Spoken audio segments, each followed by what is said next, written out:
பெற்றோர்கள், குழந்தைகள் இவங்க எல்லாருக்குமே ஒரு அடிப்படையான ஒரு எக்ஸாம் ஃபியர் அப்படிங்கிற ஒரு விஷயம் இருக்கதாங்க செய்யுது.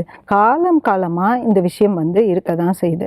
நம்ம குழந்தையாக இருக்கும்போதும் சரி, நம்ம குழந்தைகளுக்கும் சரி, ஒரு எக்ஸாம் தேதி நெருங்கும் போது ஒரு பயம் நமக்கு வருது. ஸோ பரீட்சை மட்டும் இல்லை, இப்போ நம்ம அலுவலகத்திலேயே நம்ம ஒரு ப்ரெசன்டேஷன் கொடுக்கணும், இல்லைன்னா நம்ம வீட்டுக்கு உறவினர்கள்லாம் வராங்க, அவங்களுக்கு நம்ம ஒரு விஷயம் நம்ம செஞ்சு கொடுக்கணும். அதெல்லாம் நம்ம செய்ய முடியுமா முடியாதா அப்படின்னு நம்ம அதீதமாக நம்ம யோசிக்கிறோம்.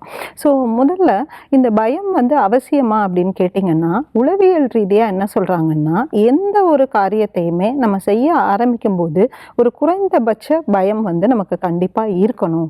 அதுதான் நம்மளை அந்த செயலை நல்லபடியாக செய்கிறதுக்கு நம்மளை ஊக்குவிக்கும் அப்படின்னு சொல்கிறாங்க. ரெண்டாவது, நம்ம அதுக்கு தயாராகும். ஒரு பயமோ ஒரு ஸ்ட்ரெஸ்ஸோ நமக்கு இருக்கும்போது நம்ம அதுக்கு தயாராகும். ஸோ இதை ரொம்ப பாசிட்டிவாக சொல்கிறாங்க. ஸ்ட்ரெஸ் அப்படின்னு சொல்கிறாங்க. அதாவது இது பாசிட்டிவ் ஸ்ட்ரெஸ். ஒரு தேர்வு அட்டவணையை நீங்கள் பார்க்கும்போது உங்களுக்கு ஒரு பதட்டம் வருது. உடனே நம்ம நெக்ஸ்ட் நம்ம எப்படி படிக்கலாம் அப்படின்னு நம்ம யோசிக்க ஆரம்பிக்கிறோம் இல்லையா? ஸோ அது நம்மளை நல்லா பெர்ஃபார்ம் பண்ணுறதுக்கு, நம்ம விஷயங்கள் நல்லா செய்கிறதுக்கு நமக்கு உதவியாக இருக்கும் அப்படின்னு சொல்கிறாங்க.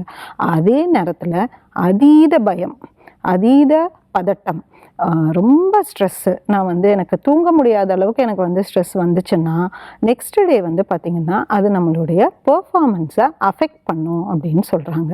ஸோ சமீபமாக ஒரு குழந்தை 12th ஸ்டாண்டர்ட் எக்ஸாம், போர்டு எக்ஸாமுக்கு தயாராகிட்டுருக்காங்க. அதுக்கு முன்னாடி ரிவிஷன் எக்ஸாம்ஸ் எல்லாம் நடக்கும் இல்லையா? அந்த எக்ஸாம் நல்லா படிக்கக்கூடிய ஒரு குழந்தை. ஸோ அவங்க ஒரு கணித தேர்வு முடிச்சுட்டு வராங்க, வெளியே வராங்க. வரும்போது அழுதுகிட்டே வெளியே வராங்க. ஸோ நான் அவங்கள பார்க்கும்போது அவங்கள தனியாக அறைக்கு அழைச்சிட்டு போய் பேசினேன். ஸோ அப்போ நான் அவங்கக்கிட்ட கேட்டப்போ அவங்க என்ன சொன்னாங்கன்னா, மேம் நான் நல்லாவே இன்றைக்கி எக்ஸாம் பண்ணலை, நான் பயந்த மாதிரியே ஆயிடுச்சு அப்படின்னு சொன்னாங்க. ஸோ என்ன காரணம் என்னன்னு பேசும்போது என்ன சொன்னாங்கன்னா, நேற்று விடுமுறை, ஒரு உறவினர் திருமண நிகழ்ச்சிக்கு போயிட்டு நான் எல்லாம் படித்தது தான் தெரிஞ்சது தானேன்னு சொல்லிட்டு போயிட்டு மதியமாக தான் நாங்கள் வீட்டுக்கு வந்தோம். ஸோ சாயங்காலத்துலேருந்து நான் படித்தேன். ஆனால் திடீர்னு எனக்கு ஒரு பயம் வந்துருச்சு. நான் நிறைய நேரம் வேஸ்ட் பண்ணிட்டேன், நான் எப்படி எல்லாத்தையும் நான் படித்து முடிப்பேன் அப்படின்னு எனக்கு ஒரு பயம் வந்துருச்சு. ஸோ நான் எங்கள் அம்மா கிட்ட போய் சொன்னேன். அம்மாவும் என்னை திட்டினாங்க, நீ எல்லாம் படிச்சுட்டேன்னு தானே சொன்னேன், இப்போ இப்படி சொன்னால் எப்படின்னு. எனக்கு ரொம்ப பயமாயிடுச்சு. அப்போ நாளைக்கு நீ எப்படி பாஸ் ஆகிடுவியா அப்படின்லாம் என்னை கேட்கும்போது எனக்கு இன்னும் பயம் ஜாஸ்தி ஆயிடுச்சு. ஸோ நான் ரொம்ப யோசிச்சுட்டே இருந்தேன். இந்த நம்ம படிக்காதது வந்துட்டா என்ன பண்ணுறது, ரொம்ப கஷ்டமாக கேள்வித்தாள் இருந்துட்டா என்ன பண்ணுறதுன்னு யோசித்து எனக்கு நைட்டெல்லாம் எனக்கு தூக்கமே வரல. அதே மாதிரி நான் காலையில் தேர்வறைக்கு வரும்போதும் எனக்கு ரொம்ப பதட்டமாக இருந்தது. ஸோ நான் கேள்வித்தாளை பார்க்கும்போதே எனக்கு பாதி மறந்துட்டேன். நான் ரொம்ப எளிமையான கேள்விகள் கூட எனக்கு மறந்து போச்சு. அதை பார்க்கும்போது இன்னும் பின்னாடி கொஞ்சம் கஷ்டமான கேள்விகள் வரும்போது எனக்கு சுத்தமாக என்னால் எழுத முடியல அப்படின்னு சொல்லி ரொம்ப அழ ஆரம்பிச்சிட்டாங்க. ஸோ இப்போது அந்த குழந்தையுடைய கெப்பாசிட்டியை பொறுத்த வரைக்கும் பார்த்திங்கன்னா, அந்த குழந்தை ஓரளவு நல்லா படிக்கக்கூடிய குழந்தை தான், நல்ல மார்க் எடுக்கக்கூடிய குழந்தை தான். ஆனால் இந்த தேவையில்லாத ஒரு அதீத பயம் அவங்களுடைய பெர்ஃபார்மன்ஸை இப்படி நல்லா பண்ண விடாமல் தடுத்துருச்சு. ஸோ இதுக்கான உளவியல் ரீதியான காரணம் என்ன அப்படின்னு பார்த்தோம்னா, நம்ம மூளையில் அமிக்டாலா அப்படிங்கிற ஒரு விஷயம் இருக்குது. அந்த அமிக்டாலாங்கிறது நம்ம மூளையோட ஒரு பகுதி. அதை ஃபியர் பிரெயின்னு சொல்லுவோம். இப்போ நமக்கு ஒரு த்ரெட் வருது, ஒரு கெடுதல் நடக்க போகுதுன்னா இது ஃபுல் கண்ட்ரோல் எடுத்துக்கும். அதனால தான் நம்ம பயந்துக்கிறோம்.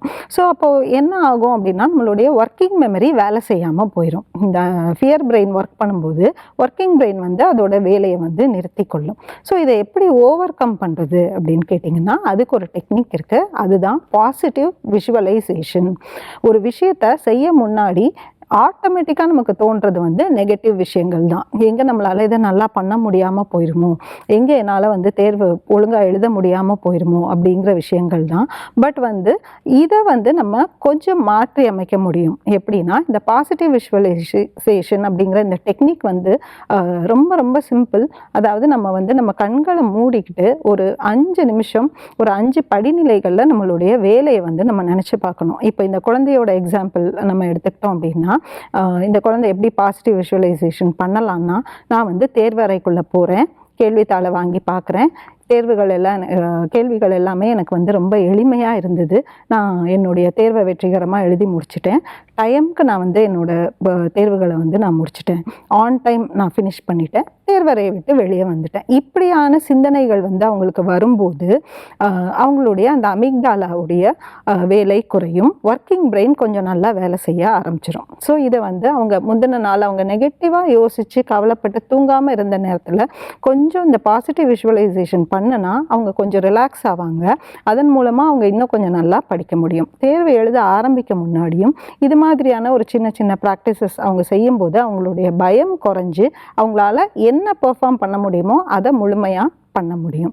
இந்த டெக்னிக் வந்து நம்ம அடல்ட்ஸுக்குமே வந்து நிறைய விஷயங்களில் வந்து நம்ம இதை பொருத்தி பார்க்கலாம். இப்போ நம்ம வந்து நான் ஒரு ஸ்பீச் கொடுக்க போகிறேன், நான் ஒரு ப்ரெசன்டேஷன் கொடுக்க போகிறேன்னா அதுக்கு முன்னாடி நான் அதை வெற்றிகரமாக செஞ்சு முடிக்கிற மாதிரியான விஷுவல்ஸை வந்து நம்ம நினச்சி பார்க்குறது. வீட்டுக்கு உறவினர்கள் வரும்போது அவங்க எல்லாரும் சந்தோஷமாக வந்து நம்ம அவங்கள உபசரித்து அவங்க திருப்பி சந்தோஷமாக போகிற மாதிரியான காட்சிகளை நம்ம யோசிக்கும் போது ஆட்டோமேட்டிக்காக நம்மளுடைய பிரெயினில் இருக்கிற அந்த ஃபியர் குறைஞ்சி நம்ம வந்து நம்மளுடைய செயலில் ஃபோக்கஸ் பண்ணுறதுக்கான கான்சன்ட்ரேஷன் வந்து நமக்கு கிடைச்சிரும். ஸோ நம் பயத்தை போக்கிக் கொள்வதற்கு இப்படியான ஒரு ரிலாக்ஸேஷன் டெக்னிக்கை நம்ம கொடுக்குற நேரத்தில் நம்மளுடைய பெர்ஃபார்மன்ஸ் இன்னும் பெட்டராக இருக்கும்.